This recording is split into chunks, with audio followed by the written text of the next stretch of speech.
So handling large groups, this is gonna be the big thing I want you guys all to do is whenever you're in front of people, number one, amplify everything you're doing.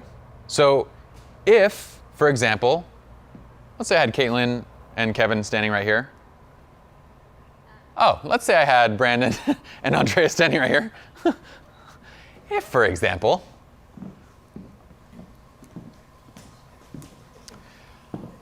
okay, I'm gonna have you guys stand right there. And what I mean by amplify is we're gonna take our presence, our authority, our warmth, and we're gonna step it up a level as soon as we turn to an audience. So for these two, I'm gonna be like this. I'm gonna say, okay guys, I want you to go do this. Hug into each other. That's perfect. I love that. Oh my gosh, that looks so great. Okay, now let's say that you are standing here with this entire audience with you for the shot. That same thing. All right guys, so here's what I'm gonna do. I want my bride and groom right here in the center. You guys look amazing. Oh my gosh, that's so fantastic. I love it, I love it. That tie, Vaughn, it just works. It freaking works for you and I love it. Carry your presence and amplify literally everything that you're doing up. Bring it up, exaggerate your motions with your hands, exaggerate the volume of your voice. Be happy, be cheerful. You're as much trying to keep them entertained as you are trying to get them into a pose. Okay, so amplify everything. Thanks guys, you guys can go ahead and sit back down. I want you guys to communicate through every single thing. I'm gonna show you how uncomfortable it is when you're standing up here and I'm not properly communicating. And you'll feel it, and I want you to tell me how it feels. Entertain, have a good time, talk about their ties, talk about lipstick. Oh my gosh, Emily, I love your freaking lipstick. The way that it matches your dress, it's gorgeous. I just like it. You guys wanna know why I do these things around the office is because it's what I do in front of people too. It's like, people will love you for noticing these small things that they're doing, right? No? I love your lipstick, it's great, it's fantastic. Okay, and understanding group dynamics. And what do we mean by that? Group dynamics are things like, I have a sister-in-law that I can't stand. Please don't make her stand next to me. Okay? Understand that before the fact. And so what I'll usually do is during that talk through, I'm gonna say, is there any family dynamics that I need to know about? Like anything awkward or anything that I need to know about? And they might say something like, you know, dad's in a wheelchair. Like our couple that I showed you guys. No problem, we'll make every pose work, that's totally fine. And I'll say, oh, dad's also remarried and we don't really like mother-in-law. No problem, we'll make sure that she's not like right next to you guys. Is it okay if she stands next to dad? Yeah, but is it okay if we also do a photograph without her so we just have like mom and dad on each side? Totally, we'll do both so that way we're not hurting anybody's feelings. So understand the group dynamics so that you guys are doing everything that's necessary to protect feelings and get them the images they want. Because guess what's gonna happen? If I pose somebody that you don't like next to you, what happens to that photo when you look at it, Vaughn? That's the first thing I'm gonna see anywhere. You're not gonna want it, you're not gonna post it, you're not gonna use it. It's not what you want, right? And at the same time, let's say your mother-in-law, you want a photograph without your mother-in-law in it, you just want mom and dad on each side, but then I ostracize mother-in-law completely from all the photos. What do you think happens? Drama, right? You're in control of this. You guys control the family. So I'm gonna say, oh, that's perfect. Vaughn, I want you to stand right there and mom and dad on each side, and I want you, my dear, to stand next to your husband. That looks fantastic, that's beautiful. Great, let me get that shot, perfect. Let me get a close up, oh, I love that. Hugging to each other, guys, that's fantastic. And you know what, love, can I have you step out for 1 second? I'm just gonna get these three right here. Let me get that real quick. And then you just push forward. Now you're including without discluding, right? So understand those dynamics and work with it. Any questions on handling large groups? I'm gonna tell you, this is the biggest challenge you're gonna face on the wedding day. And this is the reason why photographers dread formals and they dread family shots and they dread all these things, is because they don't like standing in front of people. This is literally more public speaking than it is photography. Put your camera down and focus just on the public speaking. Focus just on that aspect of it. And if you're creating images like these, understand that this is gonna get you more clients far quicker than any couple's photos you could possibly take.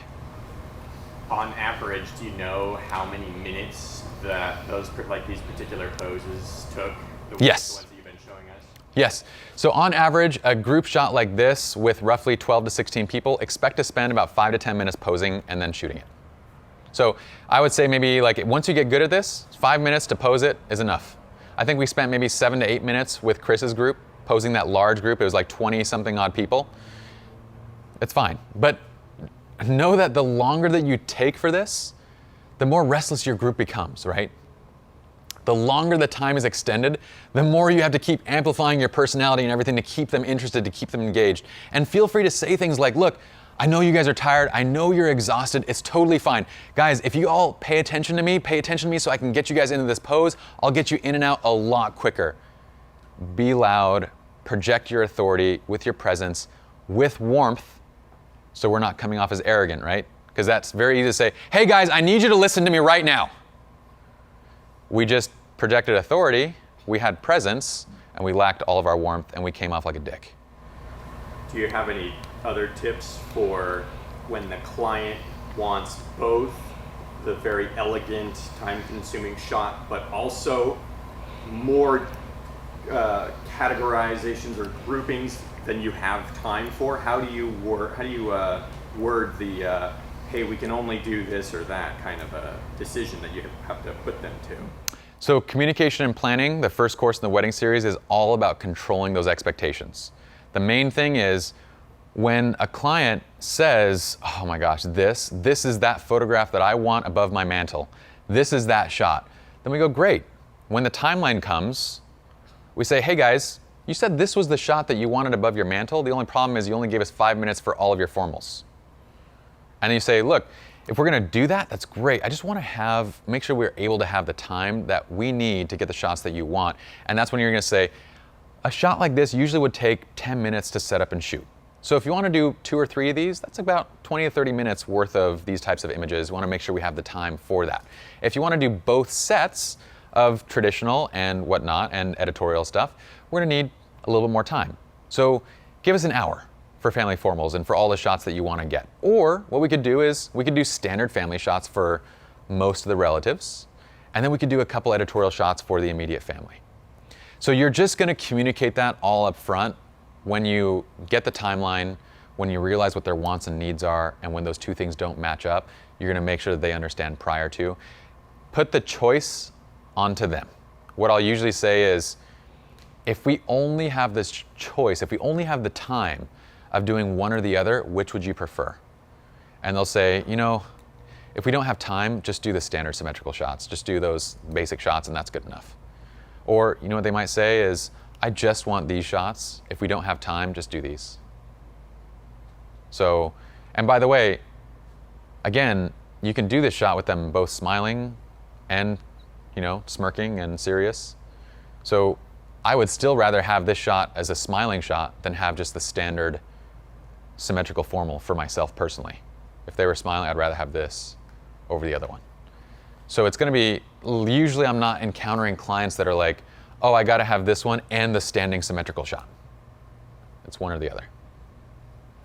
Does that make sense though? We just need to make sure we communicate it up front. Oh, lovely. Okay, so hopefully you guys know how to do this. That's really it. That's really all I'm trying to get to, is doing this. Any other questions on group posing? Handling large groups? Anything to add, Joe? They were good. Good? Let's go to the next chapter. Let's start our live shooting. We're gonna do shoot challenges. It's gonna be a lot of fun. I'm gonna see you guys in that video.